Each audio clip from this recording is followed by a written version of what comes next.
Once upon a time, there was a poor woodcutter who lived in a small cottage with his two children, Hansel and Gretel, and their stepmother. Times were hard, and food was scarce. The woodcutter struggled to provide enough for the family, but his second wife was harsh and cold-hearted. One evening, she whispered to the woodcutter, "We cannot feed them anymore. Tomorrow, we will take Hansel and Gretel deep into the forest and leave them there." The woodcutter was horrified but too weak to argue. Hansel and Gretel, overhearing their plan, were terrified. But Hansel, being clever, started thinking of a way to protect his sister and himself. That night, Hansel crept outside the cottage and gathered white pebbles that gleamed in the moonlight. He filled his pockets with them, knowing they would be his lifeline.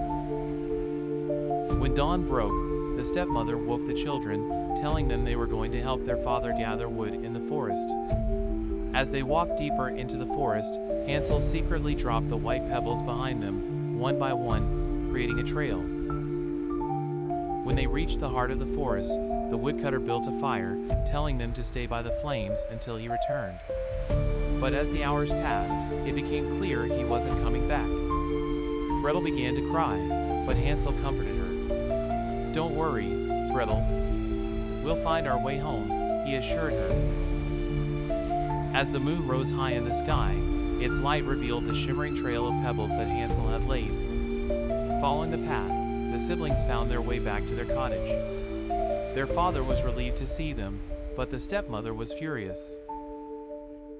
Her plan had failed, and now there were even fewer provisions for the family.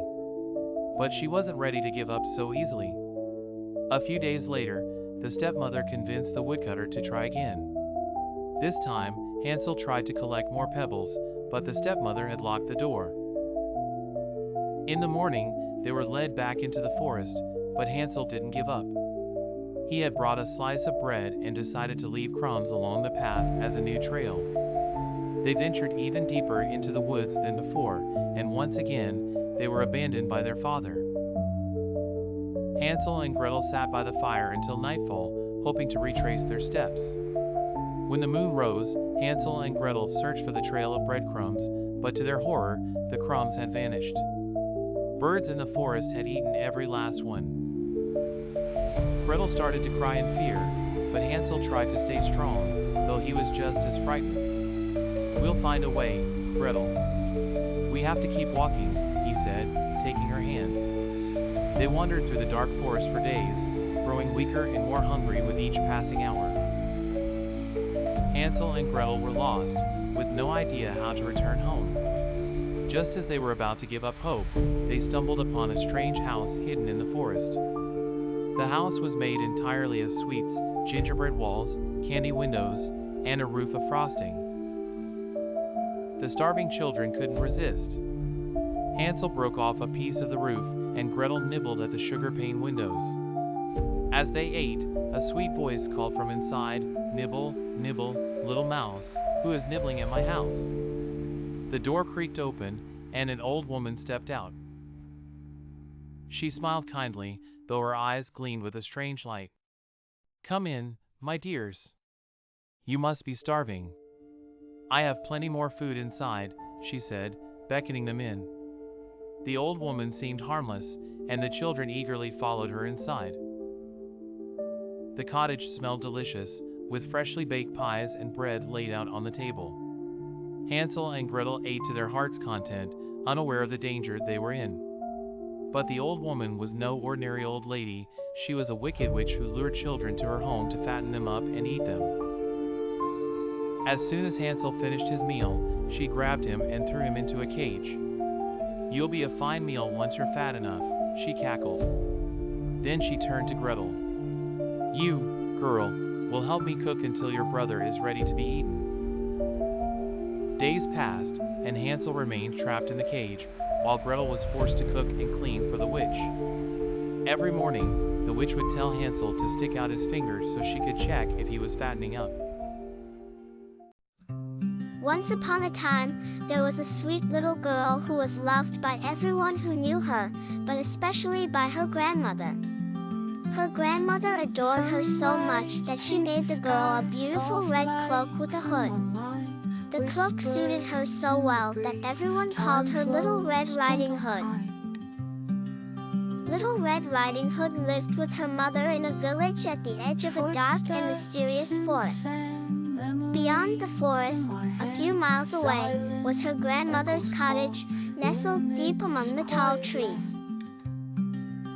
One sunny morning, Little Red Riding Hood's mother called her over and said, "Your grandmother is feeling sick, my dear. I've packed a basket with bread, honey, and medicine. Please take this to her, but remember, stay on the path, and don't talk to strangers." "I will, Mother," Little Red Riding Hood promised cheerfully. She picked up the basket, excited to visit her grandmother. She waved goodbye and set off down the path that led through the forest. The forest was thick with trees that stretched up toward the sky, their branches casting long shadows on the ground. Birds chirped in the canopy, and the scent of wildflowers filled the air. Little Red Riding Hood hummed to herself as she walked along the path, the basket swinging in her hand. Although she had been warned many times about the dangers of the forest, Little Red Riding Hood didn't feel afraid. She loved nature and felt at peace surrounded by the tall trees and the sound of rustling leaves. As Little Red Riding Hood made her way deeper into the forest, a rustling sound caught her attention. From behind a tree, a large, sly wolf emerged. His fur was dark gray, and his eyes gleamed with cunning. "Good morning, little girl," the wolf said smoothly, a wicked smile on his face. "Where are you off to on such a fine day?"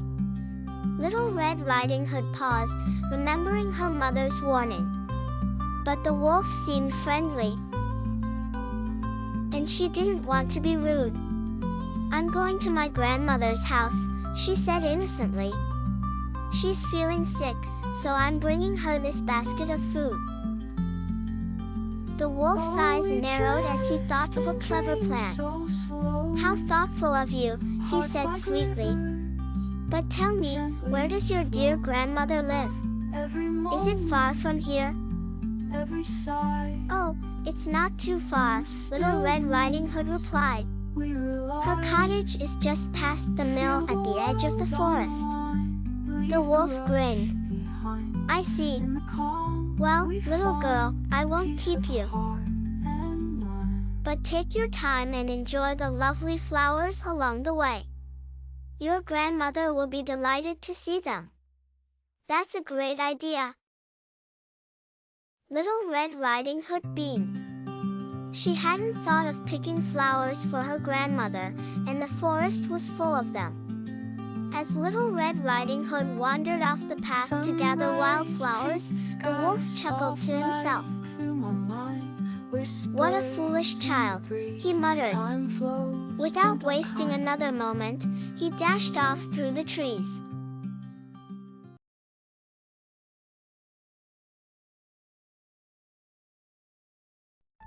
In a small town surrounded by mountains, there was an old football field at the edge of a forest. Once, it had been the center of excitement, but over the years, it had fallen into ruin, grass grew tall, and the goalposts were rusty. No one played there anymore, except for a group of kids led by Leo, a talented but shy player who dreamed of being a football star. One day, while practicing with his friends, Maya, Sam, and Alex, Leo noticed something odd. Buried under a pile of leaves was an old, battered football, unlike any he had ever seen. The leather was worn, but it shimmered strangely in the sunlight. Curious, Leo picked up the ball. The moment his fingers touched it, a jolt of energy ran through him. The ball felt warm in his hands. "Let's play with it," Leo suggested, though something about it felt different. As soon as the game started, something incredible happened. Whenever Leo kicked the ball, it curved with unnatural precision, flying perfectly into the goal. Maya's passes were impossibly accurate, and Sam, the goalkeeper, seemed to leap higher than ever before. They played with newfound skill and coordination, their movements faster, sharper.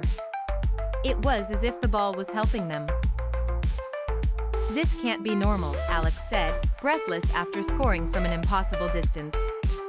As the kids marveled at their sudden improvement, an old man appeared from the edge of the forest. He had silver hair and carried a walking stick. "You found it," he said with a knowing smile. "Found what?" asked Leo, confused. "The magic football," the man replied. "It's been hidden here for many years. It chooses those who are worthy." The kids were stunned. "But beware," the old man warned. "The ball has great power, but it comes with a price. You must use it wisely." Before they could ask more questions, the old man disappeared into the trees. The next day, the kids returned to the field, eager to test the limits of the magic football. Word spread quickly through the town about their sudden skills, and soon other kids came to watch. Leo, Maya, Sam, and Alex decided to form a team and enter the town's youth football tournament. As they practiced, they discovered more of the ball's powers. It could bend time slightly, allowing them to move quicker than their opponents. Passes became flawless, and shots were powerful and precise. They felt invincible, but Leo couldn't shake the old man's warning. The day of the tournament arrived. Their first match was against one of the toughest teams in the town, the Red Tigers, known for their aggressive play. The other team mocked Leo's small group, not knowing the secret weapon they carried. As the game began, the magic football worked its wonders. Every pass, every shot, every movement was perfect. The Red Tigers were no match. Leo scored 2 goals within the first 10 minutes, and by halftime, it was clear the magic football was giving them an unbeatable edge. After the match, some of the other teams began to grow suspicious. How could a group of kids, who had never won a tournament before, suddenly become so good? Rumors started spreading. People whispered about how every shot curved perfectly, how the ball seemed to have a mind of its own. One player, Jack, the captain of the Blue Hawks, became especially curious. He was known for his sharp instincts and decided to investigate the strange ball himself. Jack confronted Leo after practice one day. "There's something weird about that ball," he said, narrowing his eyes. "No one gets that good, that fast." Leo was nervous, but tried to brush it off. "We're just practicing a lot," he lied, though he could tell Jack didn't believe him. Jack issued a challenge. "We'll see how good you really are in the final, without your special ball." Leo didn't respond, but his teammates knew they'd have to be careful. They couldn't rely on the magic football forever. Could they win without it? That night, Leo had a strange dream. He was back at the old field, but this time, the sky was dark, and the wind howled around him.